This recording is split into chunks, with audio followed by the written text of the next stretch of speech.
My name is Misty. I'm sitting on my balcony, looking at the city lights, and the memories of that fateful night come flooding back. It was my brother Ryan's engagement party. The venue was the opulent Starlight Ballroom, a high-end event space in the heart of the city.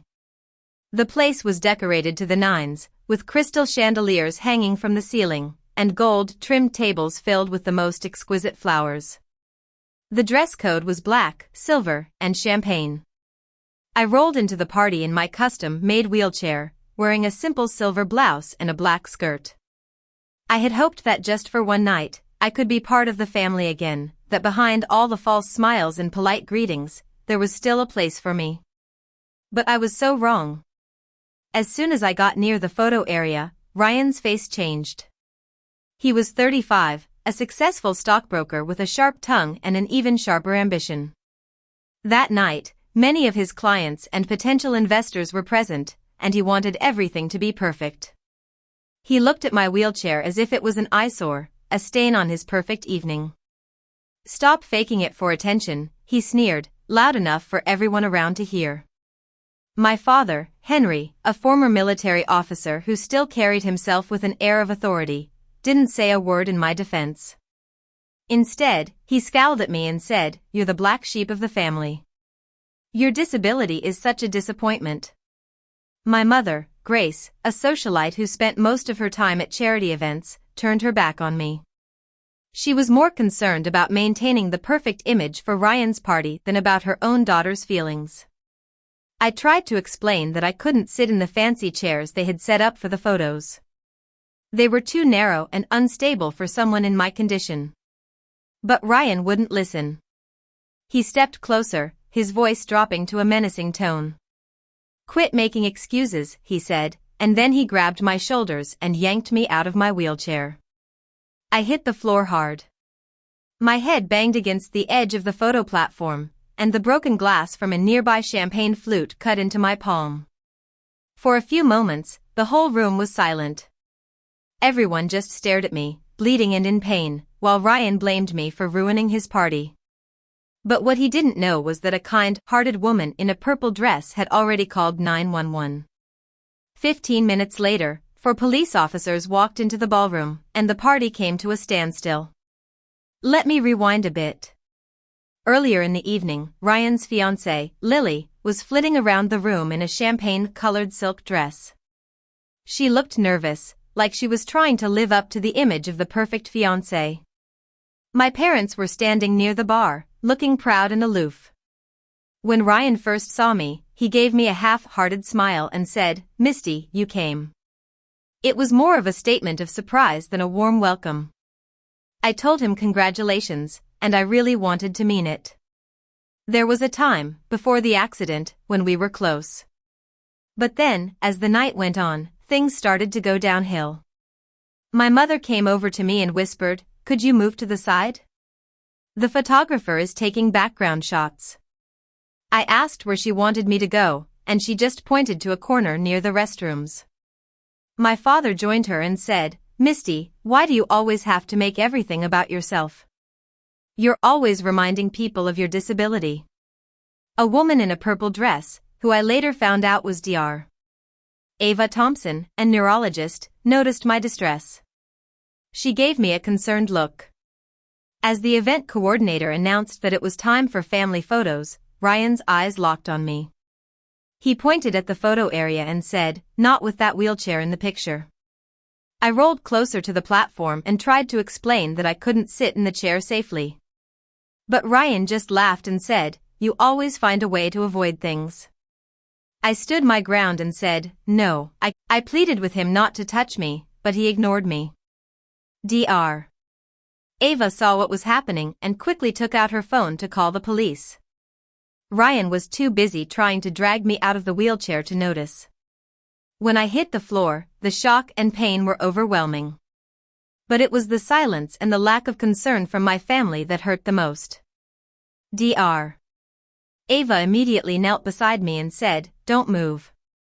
You have a spinal cord injury." Ryan scoffed and said, "She's just acting. She does this all the time." Dr. Ava looked up at him and said, "I'm a doctor, and I saw you lock her wheels and grab her. This is assault." A man named Tom, who worked with Ryan, stepped forward and said, "I have the whole thing on video." Ryan's face turned pale. He tried to convince Lily to tell everyone that he was just trying to help me, but Lily looked at him with disbelief.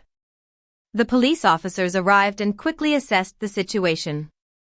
The lead officer asked who called 911, and Dr. Ava raised her hand.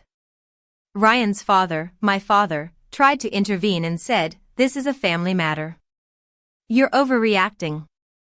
But the officer firmly told him to step back. Paramedics arrived and carefully loaded me onto a stretcher. While they were checking me, Tom showed the video to the police. Ryan's face drained of color as he realized that he was in serious trouble. Lily took off her engagement ring and handed it to Ryan. She said, "I can't be with someone who would do this." Ryan was arrested on the spot. At the hospital, the pain was intense. My head was throbbing, and my hand was bleeding.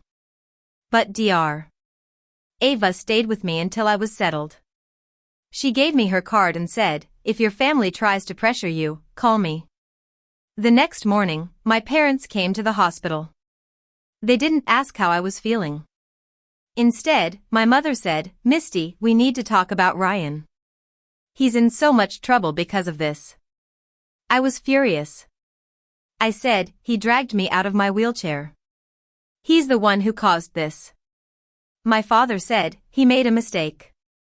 He was under a lot of pressure. Think about his career."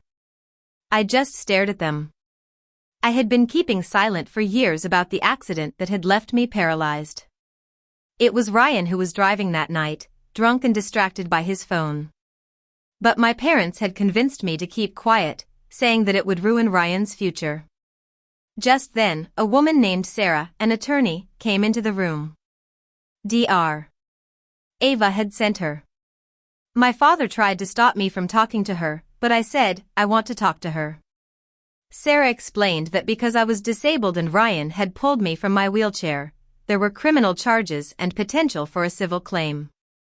She also said that there might be evidence related to the original accident. I decided to tell her the truth. I told her about that fateful night, how Ryan had been drinking and how he had been arguing on the phone while driving. I told her how my parents had made me lie about who was driving. Lily came to the hospital later. She was crying and said, "I'm so sorry. Ryan told me you caused the accident." I believed him. She gave Sarah her phone, which had messages from Ryan about the accident. My parents realized that the truth was coming out. My father warned me, "Be careful, Misty." But I was done being careful. I said, "I've been silent for too long. Now I'm going to tell the truth." The video of the incident at the party spread like wildfire. Ryan was suspended from his job within 48 hours. Lily ended the engagement. My parents tried to reach me, but I didn't answer their calls. Sarah collected all the evidence. There was a bar receipt from the night of the accident, phone records, and hospital notes where I had told the truth about Ryan. Ryan's attorney wanted a plea deal. He would plead guilty to assault causing injury, serve 90 days in jail, 5 years of probation, do 600 hours of community service with a disability support organization, and have a no-contact order. The civil settlement was $450,000. My parents were devastated. They had to sell their vacation home, drain their savings, and take out a loan. They said they had only done what was best for the family, but I told them, "You did what was best for Ryan." There's a difference. 18 months later, I'm living in a new apartment that's fully accessible. I bought it with part of the settlement money. I've also started my own business, helping companies make their websites and apps more accessible for people with disabilities. I've received a letter from Ryan. He said he was sorry for humiliating me, for the accident, and for hating my wheelchair. I read the letter, but I didn't answer. Forgiveness is not something I'm ready for yet. My parents still send messages through relatives, asking me to come back and forgive them. But I've learned that I don't have to stay in a situation where I'm not respected. I've found my own path, and I'm finally free. On quiet evenings like this, I sit on my balcony, looking at the city, and I know that justice has been served. It's not about Ryan losing his job or my parents losing their money. It's about finally being believed, about having the courage to stand up for myself, and about using my pain to help others.